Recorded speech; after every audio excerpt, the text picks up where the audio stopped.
Have you ever noticed that some of the most amazing looking knives have the least amount of hardware showing on the handles? And it makes sense. You have a beautiful knife design. It looks great. It flows really well. And then bam, like an eyesore right there in the middle of those gorgeously milled handle scales is Torx hardware. It's a necessary evil, or is it? Because in my hands today is a brand new knife release from my friends over at Reccomended, and Reccomended is doing something really well. They're coming out with knives that have a screwless design. Let's go ahead and talk about the Reccomended RT Agile Peregrine Falcon. Let's go.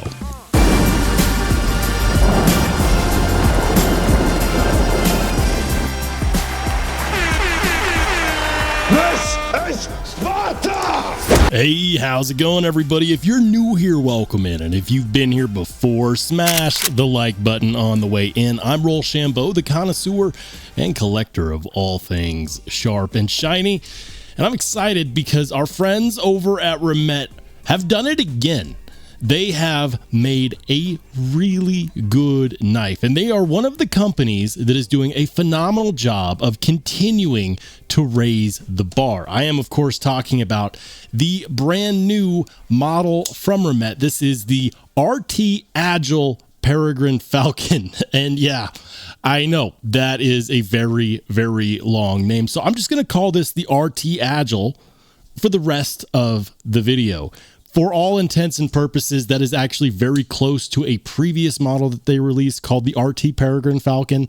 But I'm not here to argue the namesake of this knife. I just want to talk about how good of a job they did. This has been in my pocket and on my desk and in my hands for the last week. And I've got to say, they have done an absolutely phenomenal job.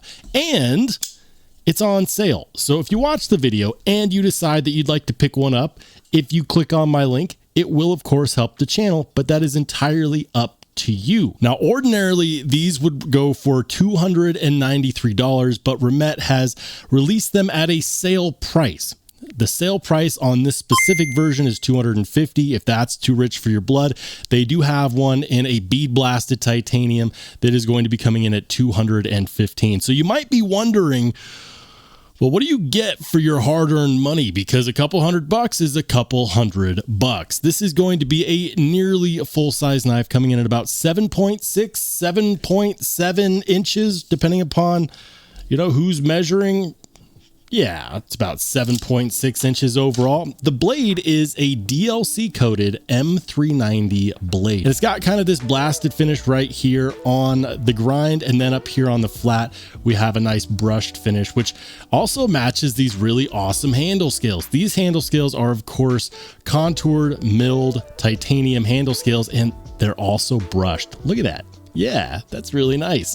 Speaking of the handle, we've got a full length titanium backspacer. It's kind of geared, I guess you could say that. Yeah, I don't know. It's geared bricked. Is that a bricked backspacer? Sure. In the backspacer, we do have a hidden lanyard post for those of you who like lanyards. On the clip side, we have a blind screwed 3D milled titanium pocket clip that is, of course, anodized gold. And then you might be looking at these going, well, is that like a button? Is it a button lock? No. In case you haven't noticed, this is one of their screwless designs. And when I say screwless, I don't mean that they didn't use screws when they went to make this. I mean to say that they have the scales, both the clip side and the show side, are in fact screw free. So how do you get into the knife? How do you make that happen? Is it some kind of voodoo to make it pop open and pop apart? Is it difficult? Yes, no, kind of. So here's the thing. When I first got this, the first thing I tried to do was to press this button and to push this forward, and that did not work. My thumb was too fat, and it did not, in fact, fit right here very well. I couldn't depress it and push it very well. And for a minute there, I was just kind of disheartened because I said, if I have to use a cloth and then like a screwdriver to pop it out, like that's kind of a pain. Why couldn't they make it easier? The good news is that it is in fact easier. It just took me a minute to figure it out. So check it out. If you take your thumb and you line it up parallel with the spine of the blade when it's in a closed position like this, you can just press down on the button and it pops off, and boom, there it is, guys. You have access to the liners. Now, the thing about this is that you don't actually take the clip side scale off. This is not a button that will not do anything when you press it. Instead, you access all the screws by popping off the show side scale. And now you can get to the pivot, you can get to the body screws, you can get to the pocket clip screws after you take this liner off. So that's actually really cool. It means that you don't have screws sitting there messing up your cool knife. You don't have any interruption when it comes to the aesthetics of the knife. And the action is really good. It's running on ceramic bearings with a ceramic detent ball.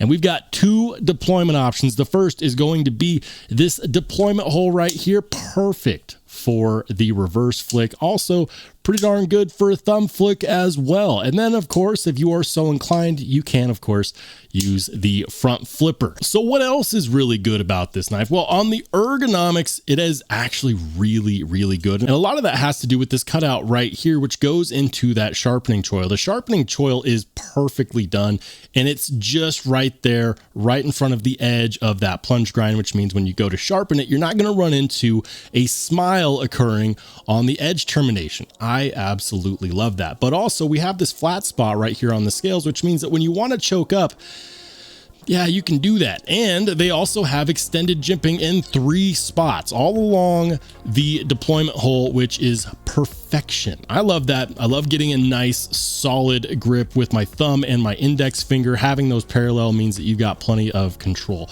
Balance on this knife is really good, and it feels good in both a reverse grip as well as in a regular forward grip. There is zero, count them, 0 hot spots on this knife. Is it fidgety? Yeah. Yeah, it is. Now, I am going to mention this for those of you who decide to pick up specifically the DLC version, because $250 on sale is actually a really good price for this. If you go for the DLC version, expect a little bit of break-in time on that action, because the ceramic detent ball has to wear a path through that really hard DLC. Because I know that some people are going to get it and they'll be like, well, the action doesn't look as good as it does in the video. I've been carrying this thing constantly for the last handful of days, and so it's had plenty of open and closing mechanisms being done to it. I've gone through plenty of cardboard. I really, really like it. I also really like the fact that we have brushed titanium on the handle scales with that little bit of accent milling. I love the accent milling on the pocket clip. And of course, the full length backspacer is perfect because this is a very slicey edge and you want to protect it against crap and other stuff in your pockets. But also that full length backspacer does a good job of making sure that your hand does not fall in between the handle scales as it can on an open back design. So it actually helps with the ergonomics as well. So is there anything that I'm not a big fan of on this knife? You know, there's one tiny nitpick that I have, and that is that I'm just not a big fan of billboarding on the blade. I think it would have been awesome if we had had a sterile blade with no branding whatsoever, or maybe we could just put the logo right there. Yeah, put the logo right there. Why not? I think that that would look rather nice. This is one of those knives that I think is definitely going to be catching people's attention because it's got an aggressive yet utilitarian style blade. You've got options like M390 and brushed titanium and DLC, and it's all under the $300 price point. Remet has 100% leveled up their game with this knife, and honestly, in comparison to other new releases out there, this is a really good value. One last thing before we call it a day, let's go ahead and cut through some cardboard and see how she cuts. So here we go, random piece of scrap cardboard. Easy peasy, look at that. Double walled cardboard, no problem. There is very little resistance here. It is gliding through the cardboard beautifully. Love that. The factory edge is nice and slicing. It doesn't matter what direction you do it in. It's going to get the job done with no muss, no fuss. That's a really good factory edge. When I think about what makes a really good knife, what it comes down to for me is not just checking off a list when it comes to materials and blade shapes and so on and so forth. It comes down to, how do I feel when I carry the knife? How does it make me feel? Do I get joy out of putting this in my pocket? Do I feel good showing this to other people? When I need to cut something, is it going to leave me hanging, or is it going to do its job and cut through whatever the material is.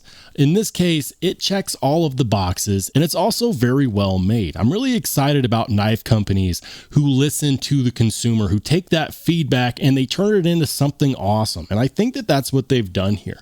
I'm not the biggest fan of the name because the name is really long. The RT Agile Peregrine Falcon is way too many syllables, but it's fine. I'll just call this the RT Agile, and I have a feeling that the rest of the community will as well. But honestly, guys, I'm curious to see what your thoughts are. Have you seen the RT Agile? Is this one that you're thinking of picking up, or is it going to be a pass for you? Let me know what your thoughts are in the comment section down below. If you like the video, make sure to hit that like button. If you haven't done so yet and you enjoy the content, there will be a subscribe button popping up in the corner in a second. But if you just want to watch some more awesome knife and EDC content, feel free to click on one of the videos that pops up next.